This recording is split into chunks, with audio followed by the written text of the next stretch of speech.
Welcome to the First Cut Podcast. I'm Rick Gehman, and we are here to get you all things playoffs. That's right, the postseason for you golf fanatics is starting this week in Memphis. Kyle Porter is here to join me. KP, they're letting us do this with no bumpers, live on the air, just you and I. This seems like a bad idea.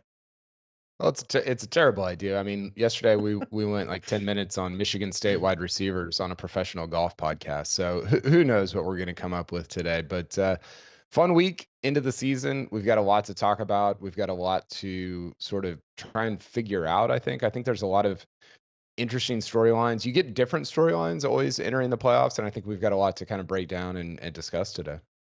Yeah, there certainly is a lot of different takes and angles that we could attack this from, and we have been over the course of the last couple of weeks as we've been heading for this moment. But now it's just a sprint. You know, the PGA Tour released their 2025 schedule today, but the 2024 schedule is no longer a marathon. It is a sprint to the finish line. Just 3 events remaining, and the first 2 determine your position at the final leg, the Tour Championship, when we get to East Lake. And if that wasn't enough, KP, we're gonna eliminate a portion of the field every single time. So in Memphis this week, we're getting the top 70 players in the FedEx Cup standings. The top 50 will move on to Colorado next week, and only the top 30 will advance to the Tour Championship. We have certainly spent plenty of oxygen on this podcast just trying to decide if playoffs are needed, if this is the right format, should there be another way to do this even better. But this is the format that we have for now. It's been adjusted over the last couple of years.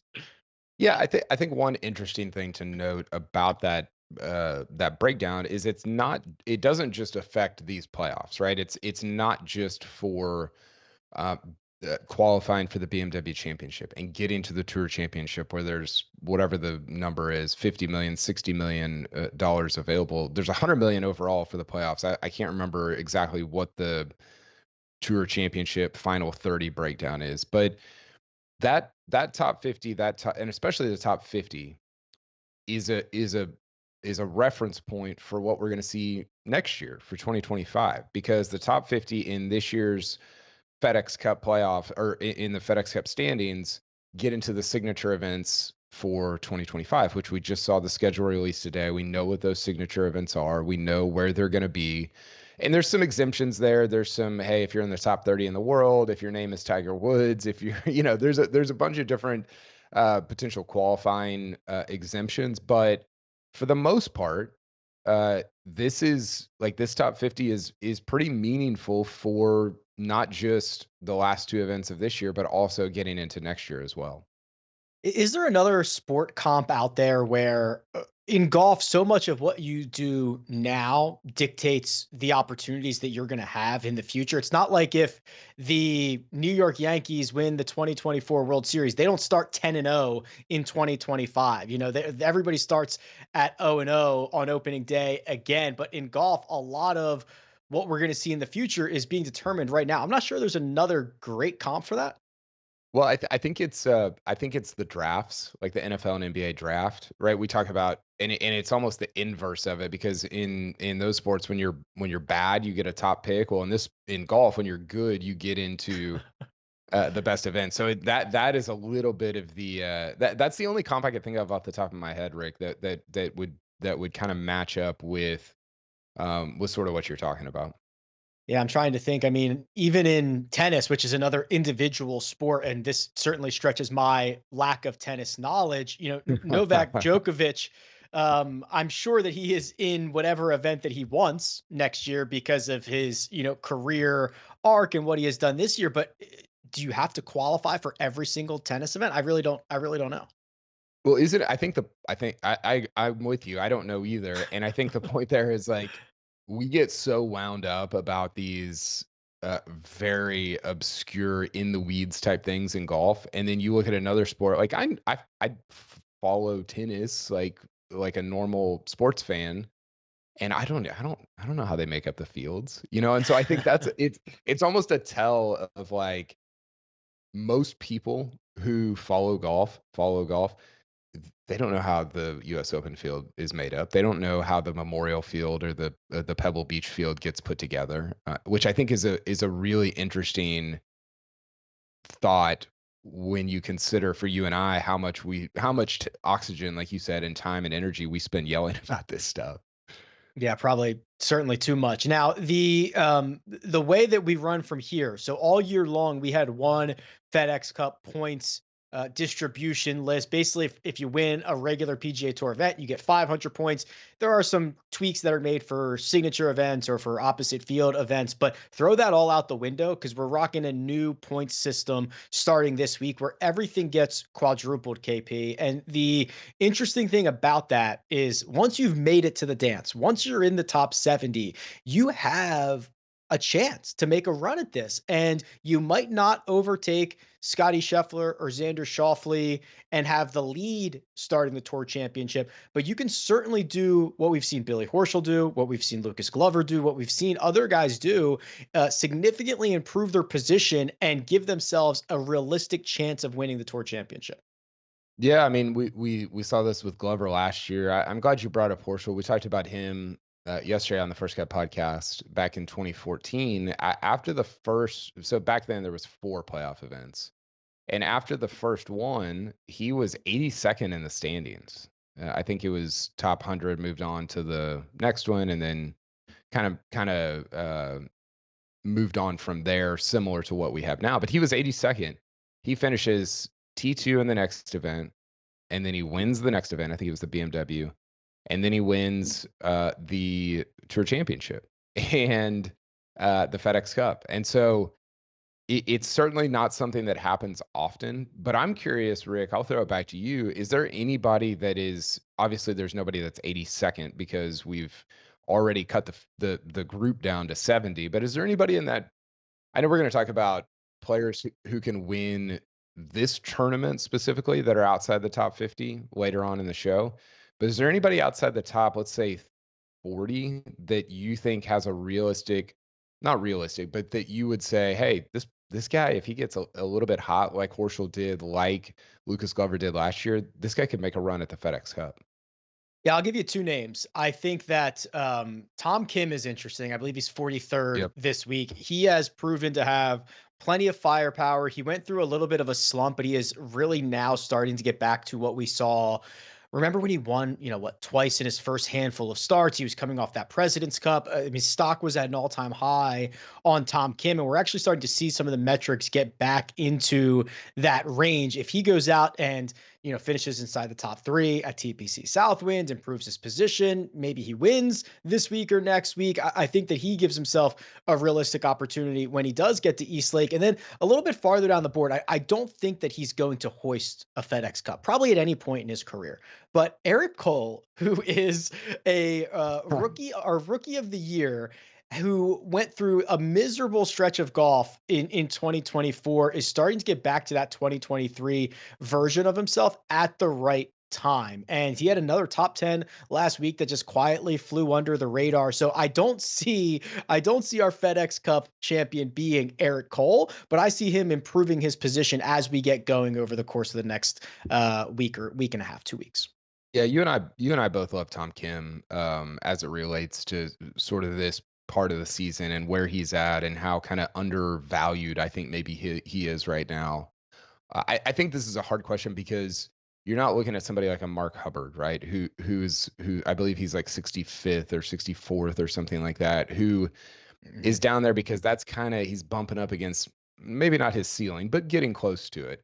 You're looking for somebody like a Victor Hovland, who's 54th or 57th, somewhere in that range, who is down there because of other reasons, because he changed his swing, because he's been struggling, whatever. Like, we know Victor Hovland's ceiling, it's winning the FedEx Cup, which he did last year. So to me, I have to go with somebody like I would say Hovland for me is the guy outside the top 40 or 50 that you look at and say, hey, he legitimately could get hot over this stretch and rip off 2 wins and 3 starts. That wouldn't be like the craziest thing in the world that he goes back to back to win the FedEx Cup.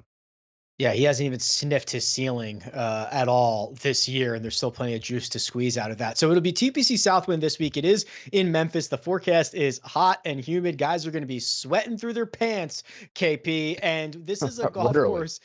Literally, I'm not even kidding. Yeah, literally sweating through their pants. And this is a golf course that we have seen on the schedule frequently. I mean, it's a staple. It's just been bounced around from, the FedEx St. Jude Classic, which used to be played in June. That was a regular full field event. And then it took a couple of years of designation with a WGC status. And now it is the first of three legs of the FedEx Cup playoff. So the field, 70, no cut.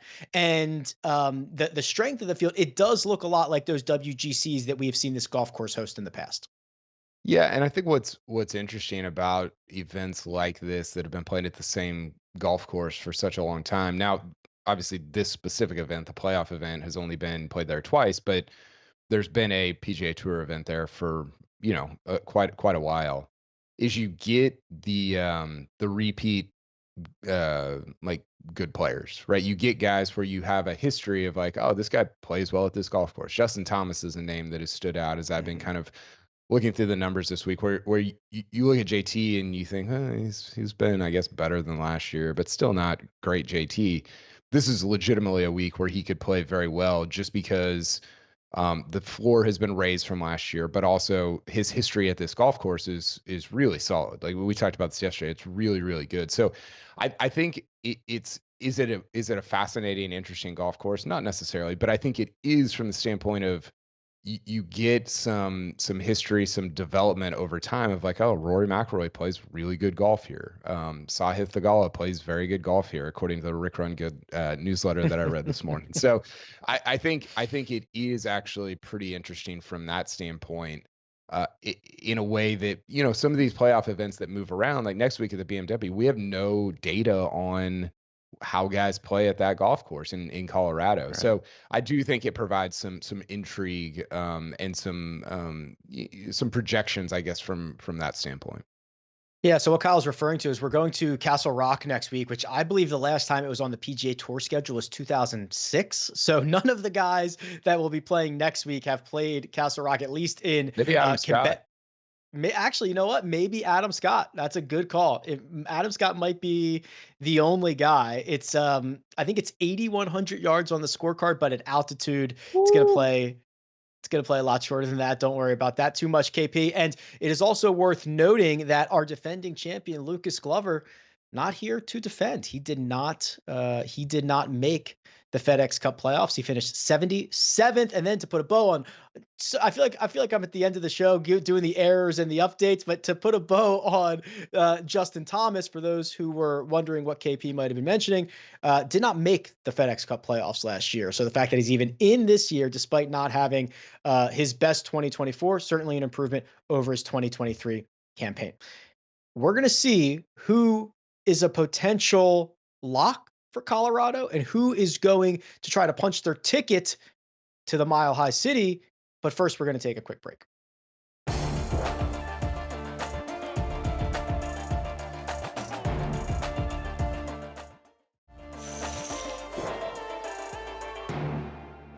Well, welcome back to the First Cup podcast. We are focusing in on the FedEx Cup playoffs this week at TPC Southwind. But KP, there are guys that are just taking this one step at a time. Yes, the goal is to get to Eastlake for the Tour Championship, but you've got to get to the BMW Championship in Colorado next week first. Now, I was teasing this a little bit earlier, but we are going to Castle Pines Golf Club, which, by the way, I believe there's multiple courses at Castle Pines. I played the other course, not the one the pros are going to play, KP, this summer. Altitude, that ball never comes down, my friend. You're going to see some moonshots next week. Yeah, it'll be like the new version of remember when they used to go to the was it the WGC Mexico Championship?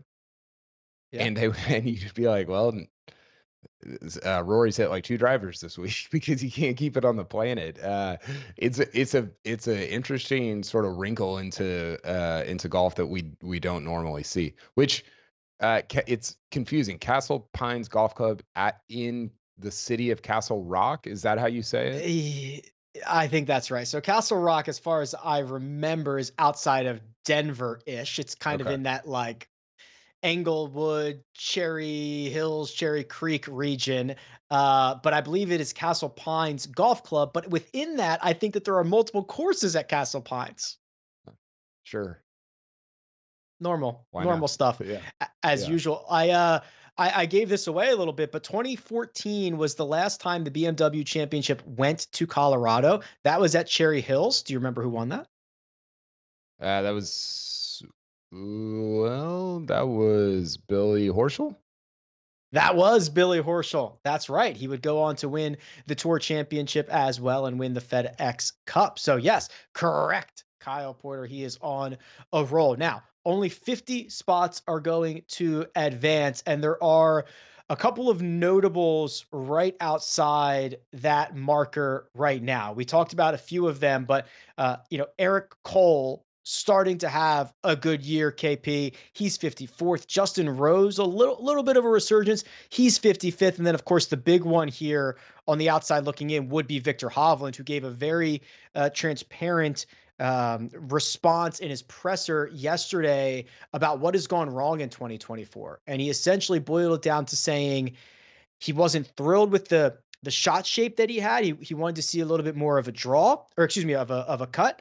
And he changed some things that messed up the pattern and the feels, and it messed up his ability to control his club face. And now he's been working through that for seemingly the entire year.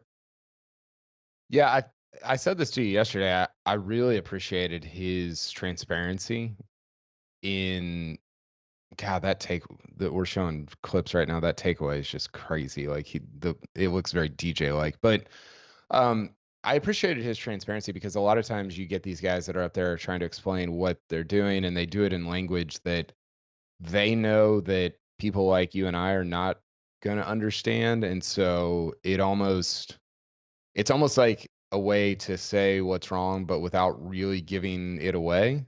If that makes any sense. And I thought Hovland was like, "No, I just been trying to hit a cut and I can't do it, and now I can't square up the ball. I can't find the center of the club face."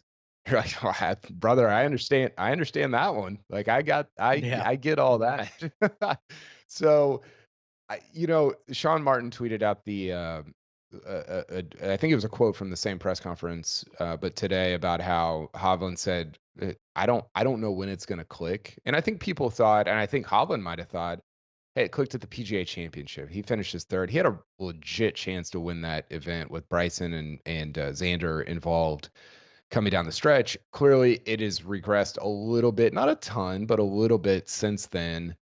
And so I would love for it to click starting in the playoffs, because I would love to see Victor Hovland again at the Tour Championship. He's electric. He's so fun to watch. I think he's such a great personality for golf. But yeah, I think he's the big storyline in terms of, is he going to get into that top 50? Now, again, we talked about it earlier. He's going to be in the signature events anyway, because he's ranked 11th in the like top 15 in the world, and he's probably not going to fall out of the top 30, which those guys get in no matter where they finish in the FedEx Cup into those signature events for 2025. So I don't know that there's a ton of drama there, but uh, I just for his sake and going into 2025, I'd love to see him find some momentum going into next year.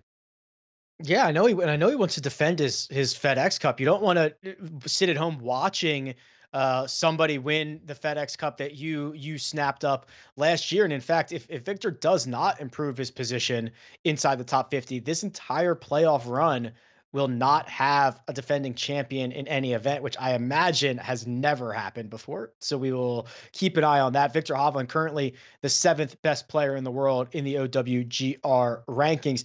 I want to talk about Minwoo Lee, KP, because we haven't talked a lot about Minwoo recently. A lot of the conversation was entering 2024. There was a ton of excitement, and rightfully so, for this young, exciting, talented golfer who's fun on social media to be playing on the PGA Tour full time for the first time.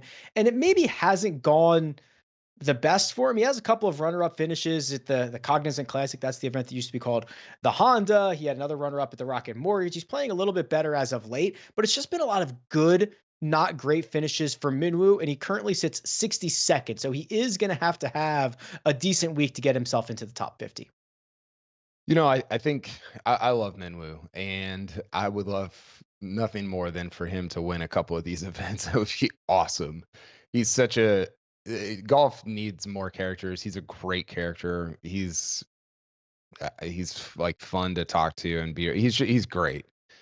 I think I underrated, and I'm curious from a statistical standpoint, your take on this. I think I underrated how much his poor iron play would affect Mhm. his ceiling, if that makes sense. Like he's a bad iron player. Like he's just not very good. He does everything else. He drives it well. His short game is pretty solid. He's a below average iron player, and he's been that way for the last 6 seasons. If you look at, no matter what tour you're looking at, PGA Tour, European Tour, whatever it is, he just can't raise that floor of his approach play. And as we know, Rick, it's really, really hard on the PGA Tour to contend to win if you are not a good iron player. That Mhm. is and pretty much has always been the number one indicator of like who's gonna be a really good long-term player on the PGA Tour. So is that kind of what your take is on him as well? Yeah, the problem is the value of those second shots, the value of those approaches translates to like every golf course in the world.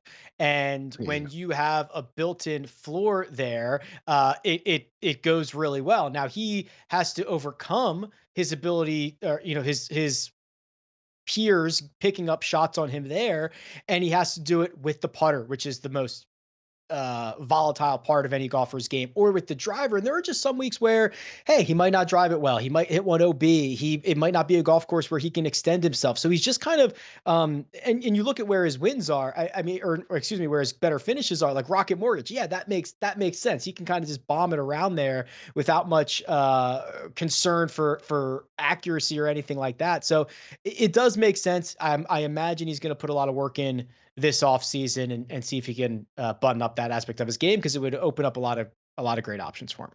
Yeah, and I think the encouraging thing, if you're Minwoo, is two of his, what is that, six best performances were at the Masters and PGA Championship in terms of iron play, in terms of tee to green. So it, I think he can do it. It's interesting. I'm looking through his best approach play weeks this season.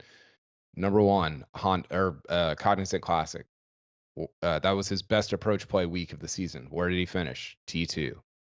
His fifth best approach play, Rocket Mortgage. Where did he finish? T2. So we talk about these guys like Colin Morikawa. If he putts well, he contends to win. It's almost like, and you would rather be in that category than where Minwoo is. If he hits his irons well, you contend to win, because that's more of a, you kind of just are who you are type thing. Putting is more volatile. You can have those great weeks, but those weeks where Minwoo has hit his irons very well, he's contended to win. So I think that is something, man, if he can raise the floor on that a little bit, whether it's in these playoffs or going into 2025, he can be a really, really good player on the PGA Tour.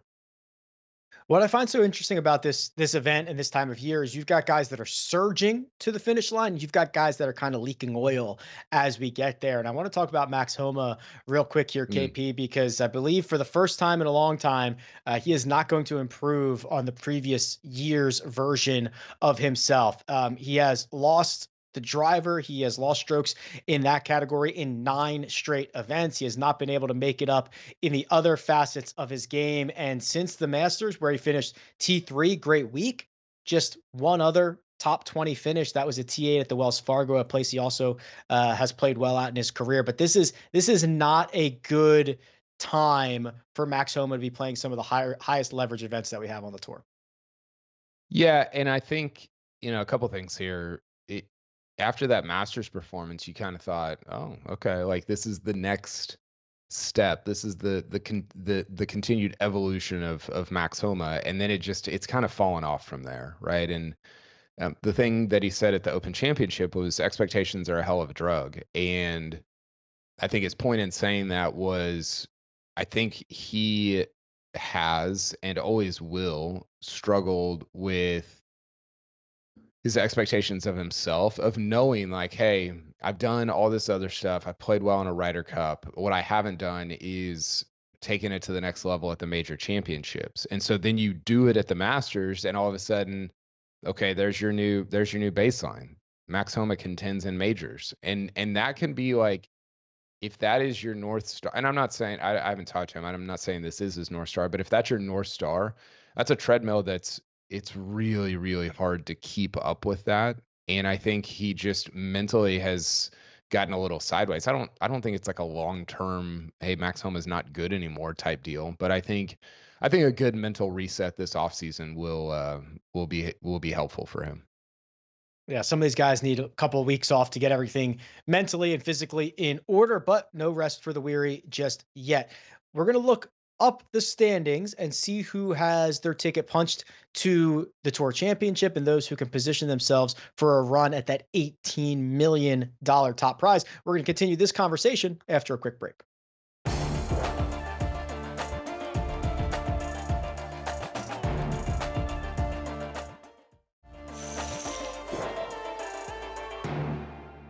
Welcome back to the First Cut Podcast, where we are prepping you for all things FedEx St. Jude Championship and also the FedEx Cup as the PGA Tour's playoffs are starting this week. And KP, let's go to the top of those FedEx Cup standings. It is two men who have forged their path this year towards almost seemingly guaranteed spots atop of the field at the Tour Championship. Not completely guaranteed. Scotty Scheffler has just a hair under 6,000 FedEx Cup points. He's got a 2,000 point lead over Xander Schauffele, who has a 1,500 point lead over Rory McIlroy. And then it starts to get into normal FedEx Cup standings situations where the next 5 or 6 guys are only separated by 500 points or so. Even with those huge jumps in points in the playoffs, it is very, very likely that we start the Tour Championship with Scotty Scheffler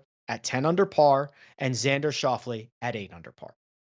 Yeah, I mean, I went and did the math on this week, Rick, and when I'm doing math, you should probably be checking me. But I looked at Colin Morikawa. If we could throw that graphic back up, that would be helpful. Colin Morikawa is 4th in the FedEx Cup standings right now. He's got 2,456 points. So let's say he wins these first 2 events. Their first place is worth 2,000 points each.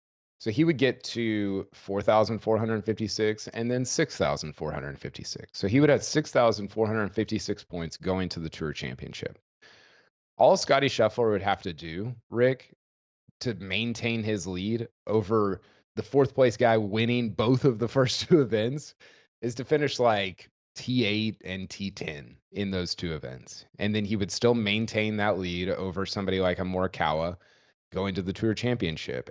The T8 and T10 is basically Scotty's floor right now. So all that math having been said, like it's going to be almost impossible. And we're talking about the 4th place guy, not the 24th place guy or the 44th. Those guys have no chance, even like they're mathematically eliminated from catching Scotty Scheffler. The only reasonable players that could catch him, you see on this list right here. So it's very hard to envision anybody being. I mean, we were talking about this on Wednesday or on Tuesday. The race is for 3rd in that Rory position. It's not for 1st or 2nd really, because you start with 10 under at the Tour Championship if you're 1st. It's 8 under, I believe, if you're 2nd. The race is for 7 under. You want to start the Tour Championship if you're a normal player, even if you're a very good player that's not named Xander or Scotty, in 3rd. That's your goal. And then kind of see what happens at the Tour Championship over the course of 72 holes. Yeah, the man in 8th, Hideki Matsuyama, who has had a great year and beat nearly every single other golfer on the schedule this year, cannot get 1st place at the Tour Championship. He just cannot. He could win each of the first 2 events. Yeah, he can't get to 1st place. He can't get to Scotty. Cannot start the Tour Championship at 10 under par. It's just mathematically impossible. And you're right. That 3rd position, and this is what we were starting to get at late on Tuesday, and it really kind of opened my eyes up to a lot of the different combinations and permutations. I've already given Scotty 1st at the Tour Championship to start, and Xander 2nd. After that, wide open. wide Yeah. open, because it doesn't even matter if Scotty and Xander go 1-2 this week, 1-2 next week. They're not going to get a bigger lead to start the tour championship. It's only going to be those two shots for whoever starts in first, seemingly Scotty Scheffler. But to get yourself in a position where you can go from, let's say, 13th to third over the next 2 weeks means that you could be one of the players in striking distance when we do finally decide this over the last 72 holes on the golf course. Yeah, so if you shift the entire FedEx Cup rankings down 2 spots and just pretend like Rory's leading, and then all of a sudden you bring, I think Patrick Cantlay's 11th, Benny On is 12th or 13th. You start to bring guys like that into it, that they can, like, that race is far more interesting to me because I think there's value to be had because, like you said, they almost get this artificial bump at the Tour Championship because even though Scotty and Xander are out here, the gap gets close to 2 stroke, or I guess it would be 3 strokes from first place. If you're in third, you start at 7 under to Scotty's 10 under. So I think that race is actually the most intriguing part of these first 2 events because I mean, I talked about this a lot on Tuesday. I think there's a ton of value in Patrick Cantlay at 11th. Like Patrick Cantlay could go out and win the FedEx Cup, even though if you look at the standings right now, you're like, there's no way Patrick Cantlay can win the FedEx Cup.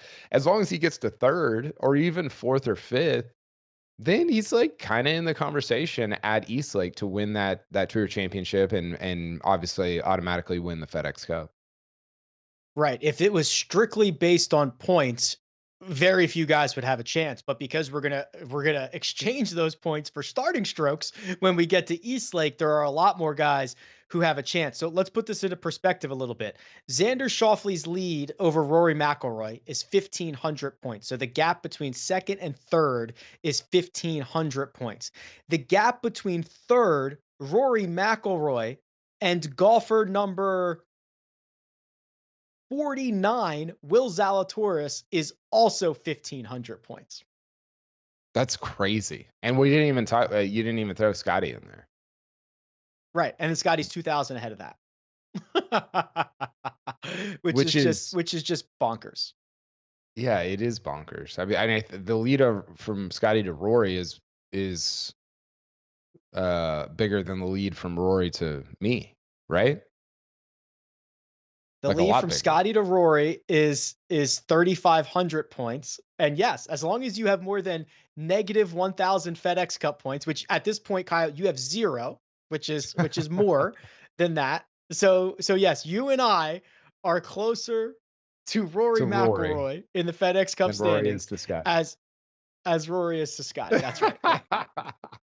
That's that's that's incredible, and it speaks to it. Honestly, like all joking aside, it speaks to the years that Xander and Scotty have had, and I think you made an interesting case in I think it was in the Rick Run Good newsletter this week about is this the best way to determine a champion where or to determine like a season long race, right? Because and the flip side of that argument is like, okay, well, we're really determining a playoff champion, and in the NFL playoffs, you could be 17-0 or 18, 19-0. You don't get points for that. It's just the playoffs. And it's like, well, if that's true, then let's just start everybody at 0 for the play. Like there's a lot of weird, I mean, golf is obviously the weirdest, but there's a lot of weird things. It's like a middle ground for golf that's not quite like other playoffs, but it's also not quite a season long race. So all that to say, I think Scotty's probably going to win the whole thing anyway, so it won't really matter. Yeah, that seems right. Although I will say this, he has not had a lot of success at Eastlake. He's coughed up some strokes to the field there. It is weird because he started at 10 under in the past. Victor tracked him down. It's I think Scotty's just better than he's ever been and better than a lot of guys have ever been, but it's only 2 strokes over 72 holes, and there are a lot of guys lurking who could snatch it up from him. Yeah, I guess I should have said I think Scotty or Xander is going to win because Xander's been the opposite. He's like the best player in Eastlake history, him and Rory, and Yeah. he will almost certainly be within 2 of Scotty. It would be, I mean, which side of Xander and Scotty versus the field would you take in terms of the FedEx Cup right now? So if I decide right now, I would take the Scotty and Xander side of it Yeah, I would because I too. think And they're gonna I don't even. I think they're gonna start 1 and 2, and then also if they do that, good luck beating them over 72 holes there, either of them, let alone both of them. Well, yeah, I think that's the thing is both of them. You could one guy can have a bad week, but both of them, especially with how I wonder what the odds are on that. I'm sure there's like implied odds because you have odds on each one of them individually winning the FedEx Cup. But I wonder what the two versus the other 68. I mean, because there's like 35, there's like 45 guys that have no chance of winning the FedEx Cup. Correct. So it's really like I'll see two if I can find against this. 13 or something. I'll see if I can find those odds. We're also going to turn our attention back to this week's event in Memphis and talk about some guys who we think can win that golf tournament. We've got much more to discuss, but first we're going to take a quick break.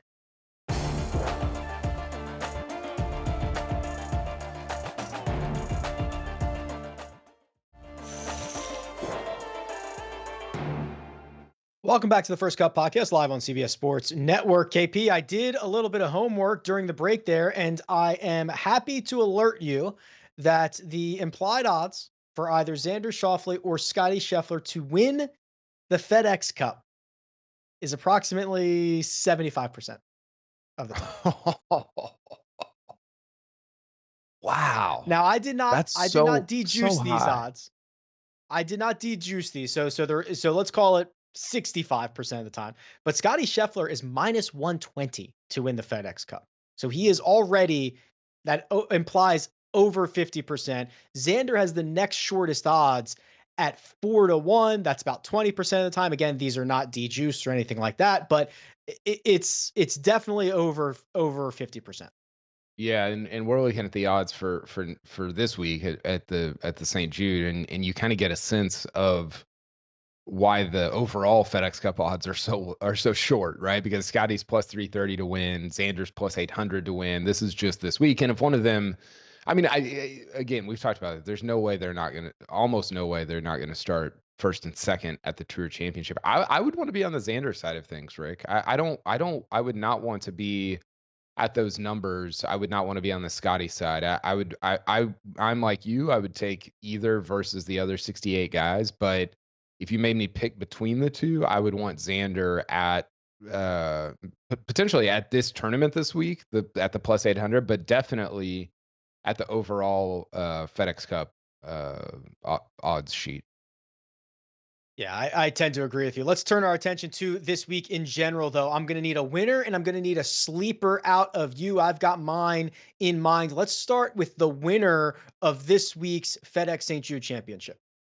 Yeah, I've got Sahith Theegala winning. I kind of changed this around a couple times, but I love the way he's been playing. He's had some good finishes at this golf course. He's got a couple top 15s here over the last couple years.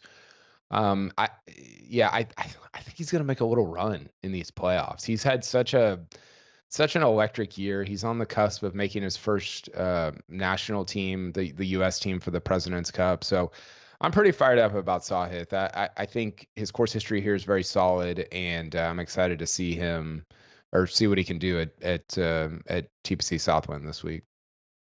You're much more brave than I. He's 55-1. I went closer to the top of the board and found Colin Morikawa. We've talked about this a lot this year.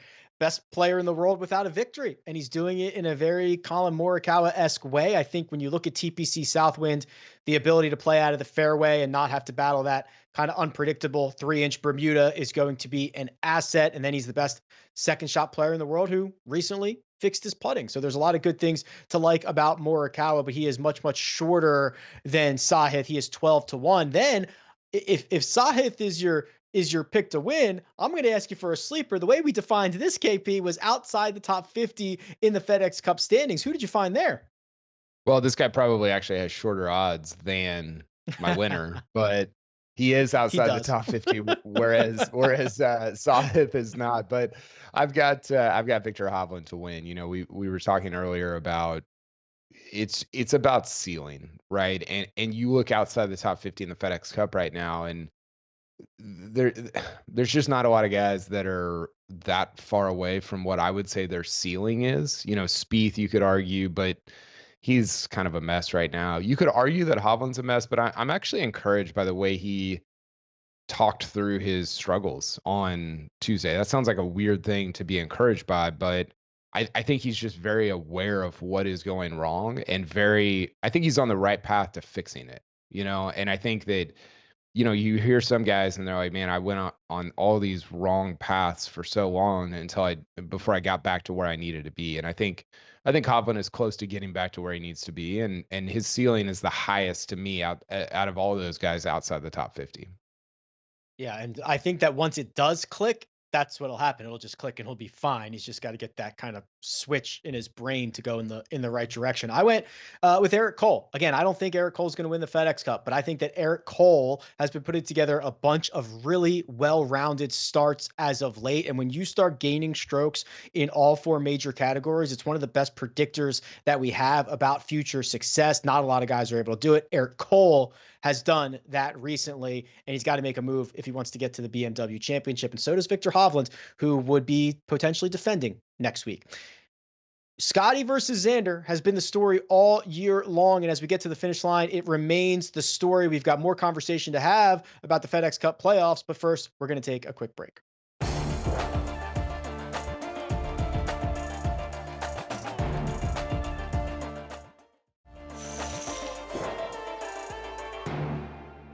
Welcome back to the First Cut Podcast live on CBS Sports Network. KP, you and I and many others have been debating the year. Did it belong to Scotty Scheffler? Did it belong to Xander Schauffele? We were actually getting some responses from players this week. Victor Hovland said 2 majors sounds pretty nice, so he sides with Xander Schauffele's season. And then Rory McIlroy pointed out that winning the Masters would be pretty good. Also winning an Olympic gold medal would be pretty good for Rory. So he opted to trade for Scotty Scheffler's season. No surprises there from either of those guys. No, I don't think so. I don't. I think you have to go Scheffler. I think it would be different if Xander had won like 4 or 5 times with 2 majors, but the fact that Scheffler's won 7 times, and he's getting us to look up stats from 2007, 2009, Tiger stats from 2007 and 2009 of when's the last time somebody won 8 times, 9 times, 10 times in a season. He could legitimately win 8, 9, or 10 times this year, depending on how the playoffs go. So I would go Scheffler right now. But if Xander wins 2 or 3 events in the playoffs, then I think it gets a lot more interesting. Yeah, we could also be dusting off the history books. If Rory McIlroy were to win the FedEx Cup, it would be 4 for Roars, KP. Yeah, it would be. And that would go with 5 Race to Dubai's, which is kind of the European Tour version of the FedEx Cup. So to have basically 9 season-long races at the age of 35 on both those tours would be pretty outrageous. Pretty outrageous indeed. That right there is Kyle Porter, and we do this First Cut podcast nearly every single day of the year. If you want to watch us, yeah, that's available. Just go to the Golf on CBS YouTube page and tune in to our live streams, to our recaps, nearly round by round, every single event of the year. Or, of course, if you're more inclined to listen, that's available as well on Spotify, on Apple Podcasts, or wherever you get your pods. That, again, is the First Cut podcast, wherever you get your pods.